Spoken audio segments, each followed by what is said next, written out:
selanjutnya yaitu unit pengolahan limbah. Limbah adalah bahan yang sudah tidak terpakai kecuali jika diolah kembali untuk pemakaian lebih lanjut. Limbah tersebut berupa zat padat, cair, dan juga gas.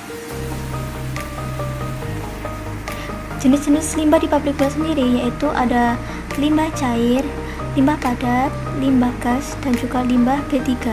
Limbah cair terdiri dari air jatuhan kondensor, air pendingin mesin, air cucian alat, air bekas soda pembersihan kerak, dan juga air blow down kettle. Untuk limbah padat sendiri ada limbah blotong, abu kettle, dan juga ampas.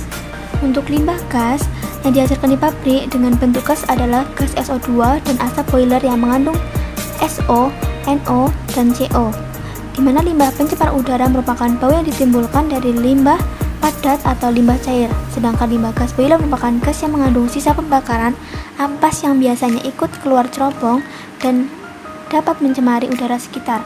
Sedangkan limbah B3 merupakan limbah yang tergolong mengandung bahan berbahaya yang tergolong dalam limbah B3 yaitu aki bekas, lampu neon, dan sisa analisa yang mengandung zat kimia berbahaya.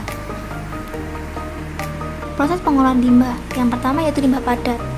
Untuk abu ketel merupakan sisa pembakaran dari ampas tebu di dapur ketel. Dalam sehari dapur ketel dibersihkan dan abu ketel yang ada di dalamnya dikeluarkan. Untuk mencegah terjadinya pencemaran debu akibat pembakaran ampas tersebut, cerobong boiler dilengkapi dengan dust collector. Air siraman dust collector yang mengandung partikel abu ditampung dalam bak pengendapan abu awal, kemudian dialirkan ke bak pengendapan abu.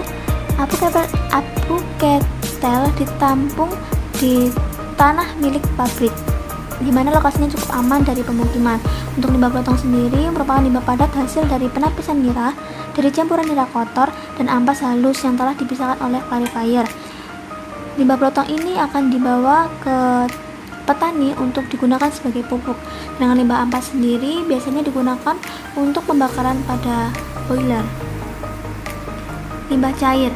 Proses pengolahan limbah cair pada pabrik baru menggunakan beberapa tahapan. Yang pertama yaitu akan melewati bak ekualisasi, di mana proses dari ekualisasi ini yaitu untuk menurunkan suhu limbah, di mana maksimal suhu limbah adalah 40 derajat Celcius. Apabila suhu air lebih dari 40 derajat Celcius akan mengakibatkan terganggunya proses aerasi, di mana menyebabkan bakteri inola akan mati. Kemudian dilanjutkan ke bak aerasi. Bak aerasi ini berfungsi untuk menambahkan dan mensirkulasikan oksigen ke dalam air limbah melalui root blower dengan tujuan untuk mengoptimalkan proses metabolisme bakteri aerob yang digunakan untuk mendegradasi dan menurunkan kadar zat organik pada limbah. Kemudian dilanjutkan ke bak pengendapan atau clarifier. Proses pengendapan dilakukan dalam bejana pengendapan yang dilengkapi dengan tray di dalamnya. Prinsip kerja dari bak clarifier adalah mengendapkan padatan limbah tanpa ada proses aerasi. Itu sebabnya padatan cepat mengendap di clarifier.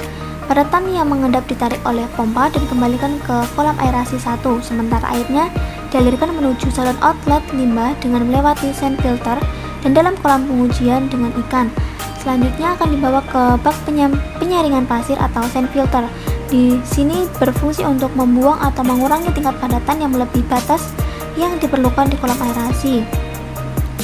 Kemudian akan dibawa ke kolam pengujian. Kolam pengujian ini dilengkapi dengan ikan sebagai indikator kualitas air. Apabila ikan dalam kolam yang ada mati, maka akan dilakukan pengujian ulang terhadap kualitas air keluar UPLC.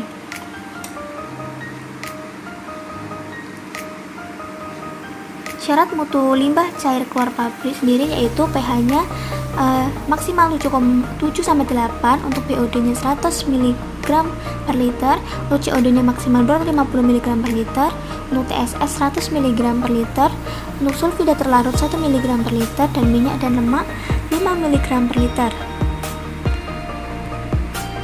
Untuk limbah udara, kualitas udara harus terus ditingkatkan melalui maintenance secara terus-menerus untuk mengetahui kekurangan dari dust collector dan penunjang peralatan lainnya sehingga akan bekerja lebih efektif. Untuk limbah B3 harus dikelola sesuai prosedur yang telah ditetapkan sesuai dengan Peraturan Pemerintah Nomor 18 Tahun 99 dan Peraturan Pemerintah Nomor 85 Tahun 99 tentang pengelolaan limbah bahan berbahaya dan beracun, serta Keputusan Kepala Bapedal Nomor Kep 0,1 Bapedal 09/1995 tentang cara dan persyaratan teknis penyimpanan dan pengumpulan limbah bahan berbahaya dan beracun. Instansi yang berhak mengolah limbah B3 adalah instansi yang sudah ditunjuk langsung memiliki sertifikat untuk pengolahan limbah berbahaya.